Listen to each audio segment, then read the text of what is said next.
And next we'll hear from Cristal Montañéz. Yes, thank you so much, Connie. It is an honor to chair this panel with extraordinary women leaders in the front lines of change. I'm going to begin with a brief description of the situation in my country of origin, Venezuela. Venezuelans are struggling to survive during the worst political and economic crisis in history caused by the Nicolas Maduro regime.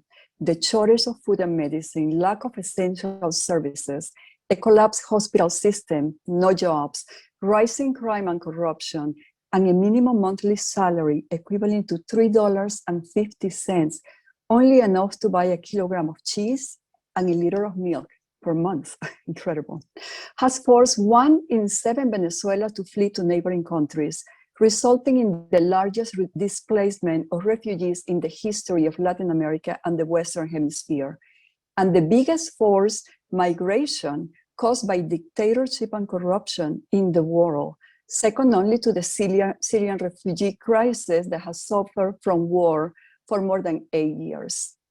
Every day, thousands of Venezuelans stream into Colombia through trochas. These are improvised crossing trails along the Venezuelan-Colombia border.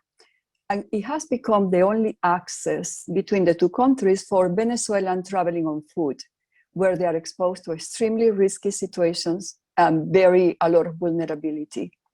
This complex humanitarian crisis has worsened the food insecurity and hunger, affecting thousands of Venezuelan refugees, migrants, and workers, caminantes as they are known, in Colombia and the region.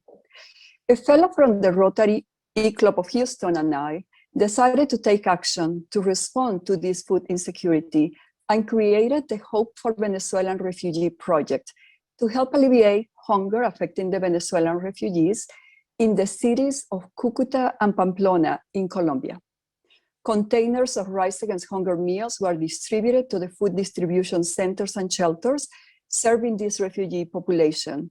Locally produced commodities were procured and distributed to help stimulate the local economy and hopefully expecting to help decrease the xenophobia towards the migrant population. When COVID-19 hit in 2020, the shelters in Colombia were closed following government protocols to prevent the spread of the virus. However, Venezuelans continue to escape from the lack of food and violence despite the global pandemic.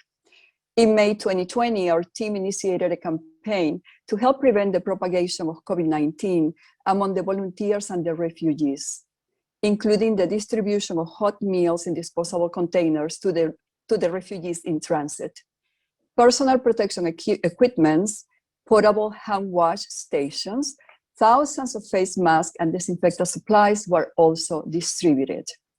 More than 859,000 meals were distributed from the beginning of the Hope for Venezuelan Refugee Project in January 2019 until March 2021, when our international cooperation contract with our key donor ended, unfortunately.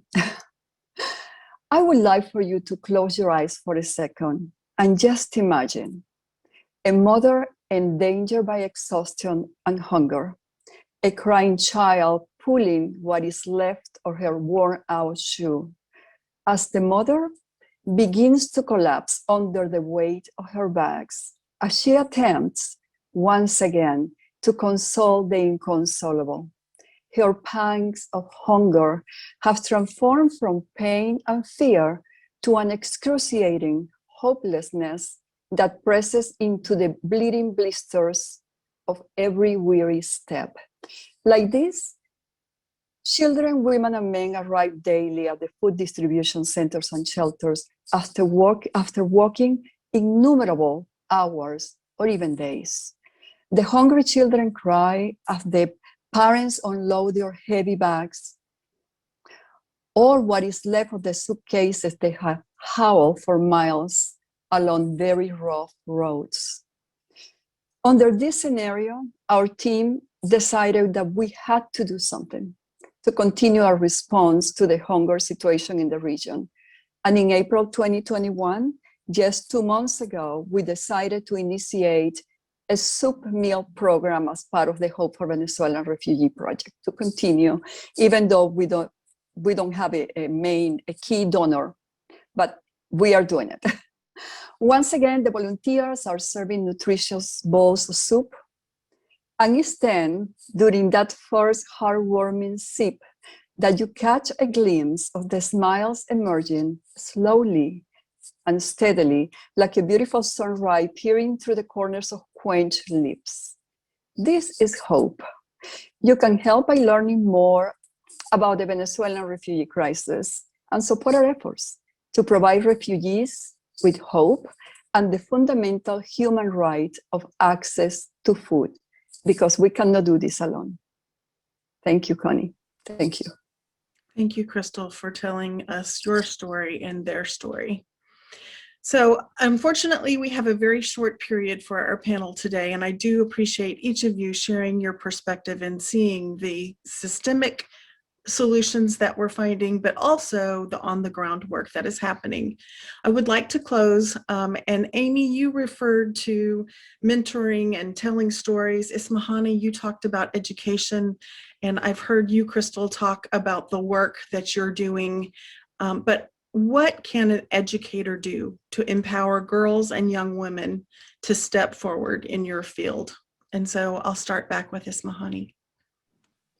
Thank you, Connie. I'll go back that what we need to teach the kids, it's really the ability to analyze. And particularly when we talk about women and girls, where they live in a difficult situation like the one that Cristal was mentioning, it's really providing them with the soft skills, providing them with the mentoring, providing them with the network, explaining how important you need to know your literature or science and biology, but you need also to know how to manage your career. You need to know how to make alliances, how to work in a team, how to attract success in many ways. And this will require many women clubs. So when we talk about leadership, there is a boys club. And that we recognize it, we don't recognize it, it exists. So what we need women clubs, and we need women to support women.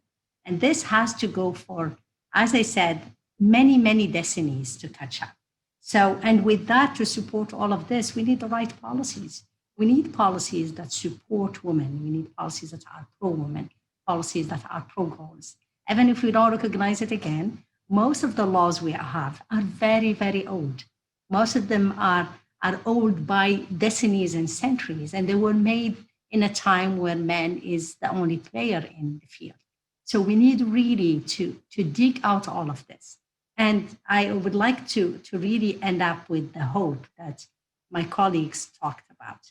Many women live in very difficult situations. Many girls live in very difficult situations, and we need to give them hope. And that hope, it's through knowledge, it's through empowerment, it's through freedom to take a decision. So we need to instill that hope in our education. And I don't want to talk too much about education as is right now. It's not fit for purpose at all.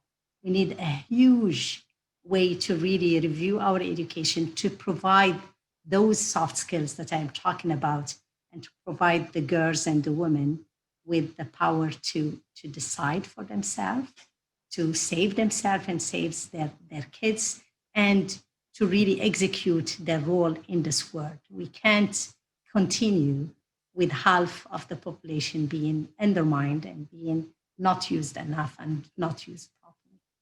Thank you, Connie. Amy?